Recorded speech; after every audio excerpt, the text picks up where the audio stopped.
ጂፒኤሱም እዚህ ጋር ነው። እንጠቀም ብቻ ዳኒ ትንሽ እንጠቀም።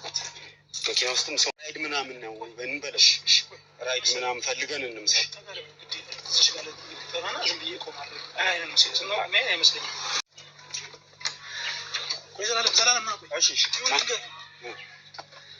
ራስ ነው የታርገው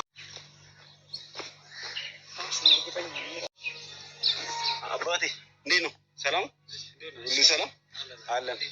ራይድ ፈልገን እሺ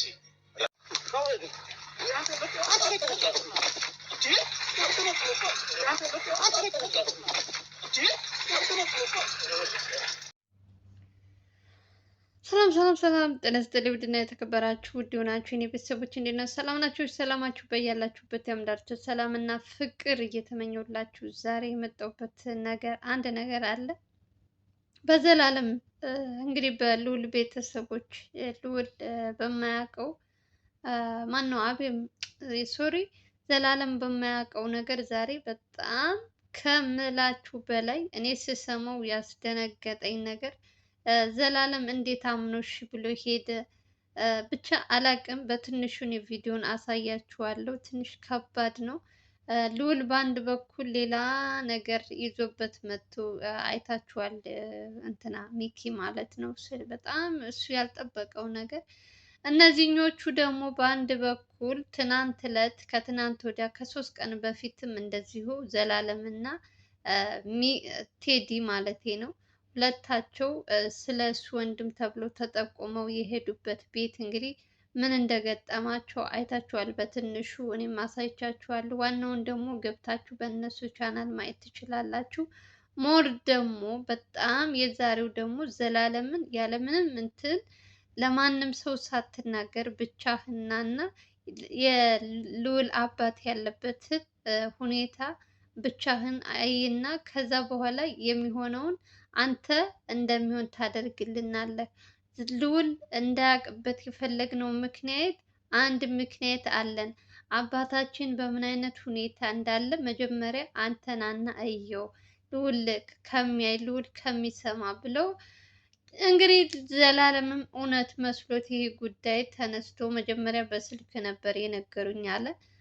እውነት መስሎት ለማንም ሳይናገር ካሜራማኑና እሱ ብቻ ተነስተው ሄዱ። ቦታው ላይ ሲደርሱ ግን በጣም የሚገርማችሁ ነገር ተደራጅተው ነበር የጠበቁት። ለምንድን ነው? ለሱ ለማስፈራራት ያክል ነው እንጂ ዘላለምን ሊጎዱት ምናምን አይመስለኝም። ግን ደግሞ እነዚህ ሰዎች እኛን ፍለጋ ካላቆምክ አንተም ሆንክ በቤተሰቦችህም ምንድነው እንደ ማስፈራራት በሉት። መጀመሪያ ስለ አባቱ ብለው ጠርተው ልጁ በማያውቀው ነገር አስቡት። እኔ የልዑል የአባቱ ቤተሰብ የተባሉ ሰዎች እንዴት ያፈሉ ናቸው ወገን። ሰው አዲስ አበባ ውስጥ ቁጭ ብሎ የድፍረታቸው ድፍረት ቀላል መሰላችሁ? እነዚህ ከየት እንደመጡ ራሱ አይታወቅም። ዘላለም አገር ሰላም ነው ብሎ አባቱ ያለበትን ሁኔታ ላሳይ ብሎ ጠርቶ ምን ይሉታል? ይሄን ያክል ማለት አንዳንዴ እንደውም ፈጣሪ አውጥቶታል ማለት ቢያግቱት ወይ የሆነ ነገር ቢያደርጉት እሱ ዘላለም ለማናቸውም ሰው ሳይናገር ነው ተነስቶ ብቻውን ከካሜራማኑ ጋር የሄደው። ኦልሬዲ እነሱ አሁን ላይ ከዘላለም ጋር ችግር የለባቸውም። እናቱንም ባልሆነ በሆነ ነገር እያሉ ሌላ ችግር እየከተቱ ነው። አሁን ደግሞ ከ3 ቀን በፊት ዘላለም ለምንድን ነው ወንድሜን የምትፈልግ? አንተ ምንድን ነህ? አንተ ማነህ? ለምንድን ነው ከቤተሰቦቻችን የማትወጡት? እኛን መፈለግ አቁም። ምን ስለሆንክ ነው የምትፈልገን? ብሎ ልጁን መሀል ከተማ ላይ መኪና ውስጥ አስገብቶ አባቴን ላሳይህ ብሎት ነው እንግዲህ እሺ ብሎ የገባው እንጂ እንደዚህ አይነት ወንበዴ መሆናቸውን ቢያውቅ መጀመሪያም አይገባም ነበር። ግን አባታችን ያለበት ሁኔታ እናሳይ ብለው ነው እንግዲህ በመኪና ወስደው እንደዚህ ማስፈራሪያ። ጫካ ልም ያለ ጫካ ነው አለ። በቃ ምንም ሰው የሌለበት ብትጮዊ ራሱ ምንም ሰው የማይደርስበት ቦታ ወስደው ነው እንደዚህ ዘላለምን እያስፈራሩት የነበረው። በትንሹ ደግሞ ምንም አይነት ካሜራ እንዳይቀረጽ ስለተባለ በስልኩ ስልኩን ወደ ታች እንትን ብሎ ማለት ነው ድምጻቸው ነው የሚሰማው እንጂ የልጆቹ ያፈኑት ሰዎች አይታዩም። ምክንያቱም እነሱ ተደራጅተው ነው የመጡት። ዘላለም ደግሞ ምንም እንደዚህ አይነት ነገር ነው ብሎ አላሰበውም። እንዳልኳችሁ አባቱን ለማየት ብሎ ነው የሄደው። እንግዲህ አባቱ አዲስ አበባ ይሁን እንግዲህ የልዑል ሁለት ነው። አንዱ እንትና ይላሉ፣ አንዱ እንትና ነው ይላሉ። ማንኛው እንደሆነ እስካሁን ድረስ የተረጋገጠ ነገር የለም። የልዑል ትክክለኛ አባቱ ግን ደግሞ እነዚህ ልጆች ደግሞ ለዘላለም ዋሽተውት የሌለ ነገር እያወሩለት በስልክ እሱም እውነት መስሎት ተነስቶ ሄዶ እንደዚህ አይነት ጉድ ሰርተውት ነበረ እላችኋለሁ። በመጨረሻም እንግዲህ ከአሁን በኋላ ዘላለም ፍለጋ ብለህ ብትወጣ በራስህ ላይ እንደፈረድክ ነው የምትቆጥረው። ከአሁን በኋላ ስለ እኔ ቤተሰቦች፣ የልዑል ወንድሞች፣ የልዑል አክስት፣ የልዑል እንትን እያልክ ብትወጣ በአንተ ላይም ቀርቶ ይቅርና በቤተሰቦችህ ላይ ትፈርዳለህ ብሎ የማስፈራሪያ ዛቻ ነፍሱ እስከምትወጣ ድረስ እልም ያለ ጫካ ውስጥ ወስደው ሲያስጨንቁት የዋሉት እና የኔ ምስኪን እንዴት እንዳሳዘነኝ ሲያወራ ማለት ነው። ዘላለም አንደኛ ነገር ዘላለም ትንሽ ጥፋት አጥፍቷል። ብቻውን መሄድ አልነበረበትም። ማንኛውም ሰው ተነስቶ ስልክ ሲደውላቸው እዚህ ቦታ ሲላቸው የሚሄዱ ከሆነ ለእነሱ ትንሽ ከባድ ነው የሚሆነው። እነሱ በደንብ ያውቃሉ የዚህን ስራ ስንት አመት ረጅም አመት ሙሉ ሲሰሩበት ነበረ። ስለዚህ አሁን በዚህ በችኮላ ተነስቶ ከመሄዱ በደንብ አጥንቶ አካባቢውን ምናምን እነዚህ ሰዎች ማን ናቸው የሚለውን በደንብ አይቶ ቢሆን እሱም እንደዚህ አይነት ነገር ውስጥ አይገባም ነበረ። ነፍሱ እስከምትጨነቅ ድረስ ያልሆነ ነገር እንትን ሲሉ እስከ ማስፈራራት፣ እንደውም ምንም አልመቱትም፣ እግዚአብሔር ይመስገን። ማስፈራራት ብቻ ነው እንጂ ሌላ ነገር አላረጉኝም ብሏል። ግን በጣም ጨንቆኝ ነበር አለ። በቃ አንደኛ ነገር ብትጮው ራሱ ሰው አይደርስላችሁም። መኪናውን ወደ ማየት እንትንማል አዲስ አበባ ውስጥ እንግዲህ በተለያዩ እንትኖች በግራም በቀኝም ካያችሁ ወደዛ ወጣ ካሉሽ ከተማ ጫካ ይበዛበታል እና ወደዛ ወስደው ነው ሲያስጨንቁት የነበረው። ስለ ልዑል እናት ደግሞ እንዲሁም ለልዑል እናት ባለፈውም ስለ ጥሩ ነገር እያወራች ነበር። እናቱ ሰምታችሁ ከሆነ ልትናገርም ላትናገርም ትችላለች በሚለው ግን ደግሞ የልዑል እናት ጋር ሂደህ እንደዚህ አይነት ነገር እንዳለ ብትነግራት የልዑልን እናት ከዚህ በፊትም ብዙ ነገሮች እንዳደረሱባት ነው የሚናገሩት። እነዚህ ልጆች አባታቸው ጋር እንደማይስማሙ አሁን ላይ ምን ፈልጋ እንደመጣች እያሉ እነሱ ሲጀመር የልዑል እናት እኮ አይደለችም ፈልጋ የመጣችው የእነሱ ናቸው ፈልገው የመጡት እንጂ የልዑል እናት እኮ ፍለጋ አልወጣችም። ልጇን አሳድጋ ስንት ነገር አድርሳ እዚህ ሁሉ ነገር እሷ ምንም ነገር እርዱኝ ብላ አይደለም እንትን ያለችው። ራሳቸው መጥተው አሁን ደግሞ ነገሩን አዙረው ምን ልትሰራ ለልዑል ይህን ሁሉ ነገር ነገረችው። እስካሁን ድረስ ደብቃ አሁን ላይ የእኛን ቤተሰቦች ምስቅልቅል ነው ያወጣችው። ቤተሰቦቻችን፣ ወንድሞቻችን ሌላ እንትን ውስጥ ነው ያስገባችን እያሉ በልዑል እናት ላይም ተነስተውባታል። እንግዲህ የድሮ እንትናቸውን ቂማቸውን አሁን ላይ እየተዋጡ ነው ያሉት ነው የምላችሁ። አሁን ልዑል በማያውቀው ነገር ጭንቅላቱን ሌላ ነገር እንዲያስብ እየሞሉ በውሸት እኮ ነው የልዑል የሚያወሩት። እየመጡ አንድ እውነት የሚያወራ ሰው የለም አለች። በቃ እናቱ ከዚህ በፊትም ተናግራለች። ሁላቸውም እየዋሹት ነው። ትክክለኛ እውነታው ቀኑ ሲደርስ ራሴ እነግረዋለሁ እና ቀኑ ሲደርስ እነግረዋለሁ ካለች እስከዛ ድረስ ልጁ ዝም ብሎ መድከም አለበት በውሸት በአረኔ ግን አንዳንዴ ግን የእውነት እንደ ልዑል እናት እውነቱ ከወጣ አንድ ጊዜ ሶሻል ሚዲያ ላይ አውጥተውታል ጉዳቸውን። ይሄ ደግሞ ማንም ሰው ጉድም አይባልም፣ በማንም ሰው የሚፈጠር ነገር ነው። ምንም ሰው ነሽ፣ ያለ መግባባት ሲኖር ትለያያለሽ። ካደግሽ በኋላ ደግሞ ቤተሰብሽን ትፈልጊያለሽ። ይሄ ደግሞ ምንም የሚያሳፍር ነገር የለም። ለምንድን ነው እናቱ በዚህ ልክ የጨከነችበት? የእውነት እነዚህ ልጆች ቤተሰብ የተባሉት ሰዎች ኦልሬዲ ልዑል ገንዘብ የሚፈልግ መስሏቸው ይመስለኛል አሁን ላይ ሰውን እንደዚህ አሳር የሚያበሉት። ሞር ደግሞ የልዑል እናት እያወቀች ለምን ዝምታን መረጠች? ለምን አትናገርም እውነታውን? ከዛ ልዑልም አርፎ የራሱን ህይወት ይቀጥላል። አባቱ ከፈለገ በህይወት አለ የለም የሚለውን ትክክለኛ እንትኑን መናገር ያለባት እናቱ ናት። እናቱም ደግሞ እምቢ አለች።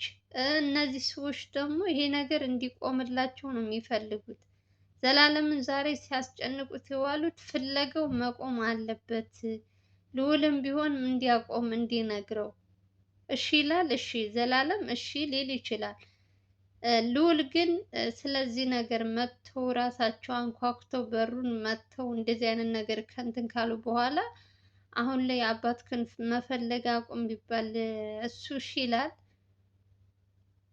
በጣም እኮ ነው የሚገርሙት። ምን አስጨነቃቸው እነዚህኞቹ? ቆይ በዚህ ልክ ለምን ምንድን ነው የሚፈሩት?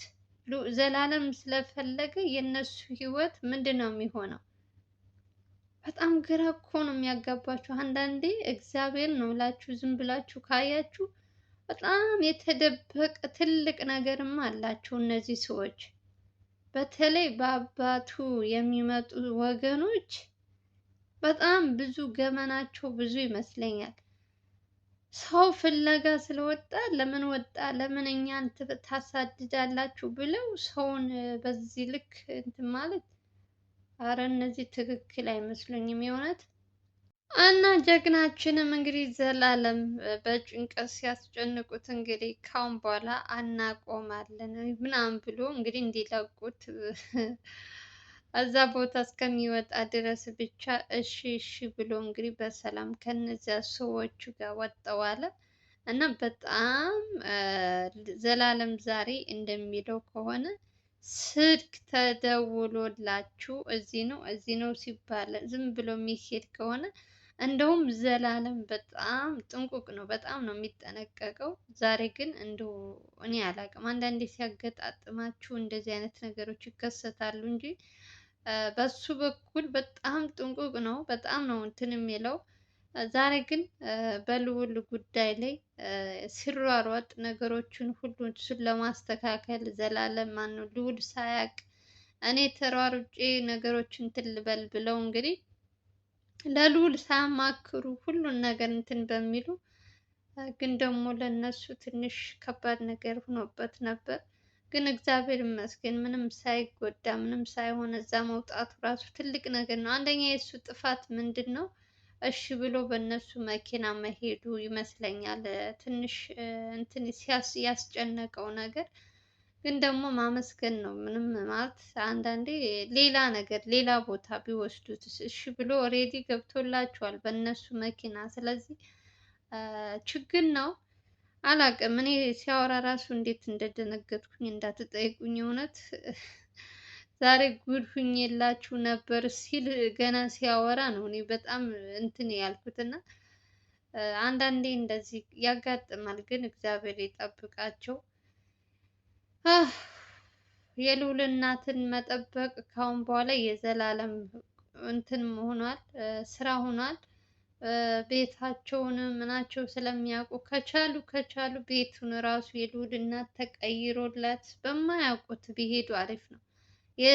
የልዑል እናትን የሚከታተሏት ለልዑል እንዳትናገር እውነታውን እንዳታወጣ ነው የልዑል እናት አሁን ላይ እንትን የተነሱባት እንጂ እሷ ጥፋተኛ ምናምን ሆና አይደለም። እሷ ኦልሬዲ አልናገርም ሚዲያ ላይ ብላለች፣ መብቷ ነው።